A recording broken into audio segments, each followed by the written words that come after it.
Phone tapping కేసులో పోలీసుల దూకుడు పెంచిరట. మొన్న చిరుమూర్తి, నేడు జైపాల్ యాదవ్ విచారణకు హాజరైన కల్వకుర్తి మాజీ ఎమ్మెల్యే పోలీసుల స్పీడ్తో బీఆర్ఎస్ లో టెన్షన్ మొదలైందట.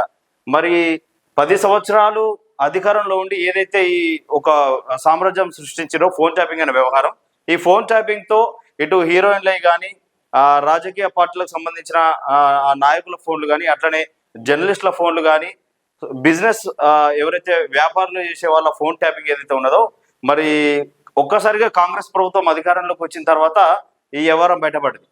సో ఆధారాలు దొరకకుండా అందులో ఎవరైతే ఉన్నారో అధికారులు కొంత మేరకు ఆ హార్డ్ డిస్కులు కానీ, ల్యాప్టాప్లు కానీ, ఆ మెమోరీ ఏదైతే ఉన్నదో దాన్ని మొత్తం ధ్వంసం చేశారు.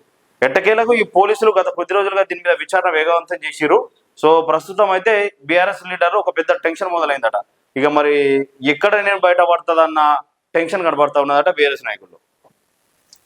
గతంలో కూడా దీని మీద పెద్ద రాజకీయ వర్గాల్లో చర్చ జరిగింది.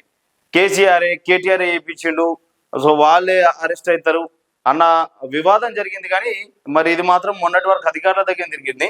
ఇప్పుడు బీఆర్ఎస్ లో ఉన్న కొంతమంది ఎమ్మెల్యేల దగ్గరకు వచ్చింది. మరి వాళ్ళ దగ్గరికి వెళ్ళాలంటే ఇంకెంత టైం పడుతుందో, ఇందులో ఎవరి ప్రమేయం ఉన్నది, ఎవరు ఇదంతా తీసుకొచ్చిరు, ఎన్ని కోట్లు ఖర్చు అనేది దీనికనేది తెలవడానికి ఇంకెంత టైం పడుతుంది. మొత్తానికైతే ఇప్పుడు విచారణ సాగుతుంది. మొన్న చిరుమూర్తికి ఇచ్చిరు, ఇలా జైపాల్ యాదవ్కు నోటీసులు ఇచ్చారట విచారణకు హాజరు కావాలని. తెలంగాణ రాజకీయాల్లో ప్రకంపనలు సృష్టించిన ఫోన్ ట్యాపింగ్ కేసులో విచారణను సీట్ వేగవంతం చేసింది. ఇన్నాళ్ళు పోలీసులు అధికారులను ప్రశ్నించిన దర్యాప్తు బృందం ప్రజా ప్రతినిధుల లింకులపై ఫోకస్ పెట్టింది. ఈ నేపథ్యంలో కల్వకుర్తి మాజీ ఎమ్మెల్యే జైపాల్ యాదవ్ కు నోటీసులు అందాయి. దీంతో ఆయన ఇవాళ విచారణ నిమిత్తం జూబ్లీహిల్స్ పోలీస్ స్టేషన్ కు వచ్చారు. ఆయన స్టేట్మెంట్ ను పోలీసులు రికార్డు చేస్తున్నారు. కాగా ఈ కేసులోనే ఇటీవల నకిరేకల్ మాజీ ఎమ్మెల్యే చిరుమూర్తి లింగయ్య యాదవ్ ను పోలీసులు అధికారులు ప్రశ్నించారు. ఇదే కేసులో అరెస్ట్ అయి జైల్లో ఉన్న మాజీ అడిషనల్ ఎస్పీ తిరుపతన్నతో గతంలో ఫోన్లో మాట్లాడిన కాల్ డేటా ఆధారంగా లింగయ్యను పలు కోణాల్లో విచారించనున్నారు. సో ఇలా ఈ పోలీస్ స్టేషన్లో, జూబ్లీహిల్స్ పోలీస్ స్టేషన్లో విచారణకు హాజరయ్యారట. మరి ఎవరెవరి మధ్య ఫోన్లు ఉన్నాయి, ఎవరెవరికి లింక్ ఉంది ఈ ఫోన్ ట్యాపింగ్ లో, మీకు పైనుంచి చేయించిన వాళ్ళెవరన్న పూర్తి కోణంలో విచారణ జరుగుతుందట. బీఆర్ఎస్ నేతలు ఆందోళన ఇప్పుడే స్టార్ట్ అయిందట. ఇక ఫోన్ ట్యాపింగ్ అంశంలో కొంతకాలంగా సైలెంట్ గా సాగిన దర్యాప్తులో అనూహ్యంగా బీఆర్ఎస్ నేతలకు నోటీసులు అందడంతో కేసు మరో టర్ను తీసుకుంది.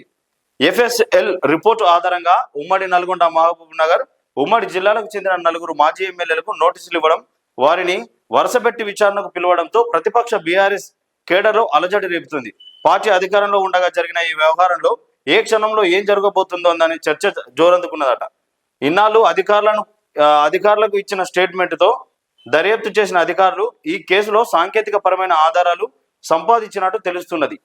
ఆ సమాచారంతోనే ఈ వ్యవహారంలో అనుమానం వచ్చిన వారిని విచారణకు పిలిచి వారి స్టేట్మెంట్లను నమోదు చేస్తుండడం రాజకీయ వర్గాల్లో సంచలనంగా మారింది. అధికారంలోకి వచ్చినాక మీరు ఏదైతే గవర్నమెంట్ ఫామ్ అవుతుందన్న రోజు ఈ ఇష్యూ జరిగింది.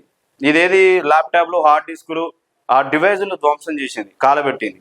అప్పటి నుంచి పడితే ఇప్పుడు సంవత్సరం దగ్గరకు వస్తుంది మీరు అధికారంలోకి వచ్చి. ఇది నడుస్తూనే ఉన్నది, ఒక సీరియల్ కదా, ఎపిసోడ్లు కదా నడిచినట్టు నడుస్తూనే ఉన్నది తప్ప దీనికి అంతమైతే పడతలేదు. మీరు అధికారంలో 5 సంవత్సరాల వరకన్నా పెద్ద తలగాలు ఎవరు ఉన్నారనేది బయటపడుతుందా అంటే అది అసాధ్యం అన్నట్టే కనిపిస్తూ ఉన్నది. మీరు ఏదైనా చేస్తారు, ఏదైనా అరెస్టులు అవుతాయి అని అనుకున్న మనలోపే ఈ ఇష్యూలన్నీ సైలెంట్ అవుతాయి. అది ఫోన్ ట్యాపింగ్ కానీ ఇంకోటి ఏదన్నా కానీ ఫస్ట్ బయటపడేస్తారు. ఇక ఏదో జరుగుతుందన్న హడావిడి మొదలవుతుంది తెలంగాణ రాష్ట్రంలో. ఆ పత్రికలు కానీ ఇక ఈ ఛానళ్ళు ఆ హడావిడి మొత్తం అవుతుంది. కొన్ని రోజులకు మళ్ళీ సైలెంట్ అవుతుంది, మళ్ళీ ఎప్పుడో లేస్తుంది. ఇక అట్లనే ఉన్నది ఫోన్ ట్యాపింగ్ వ్యవహారం కూడా.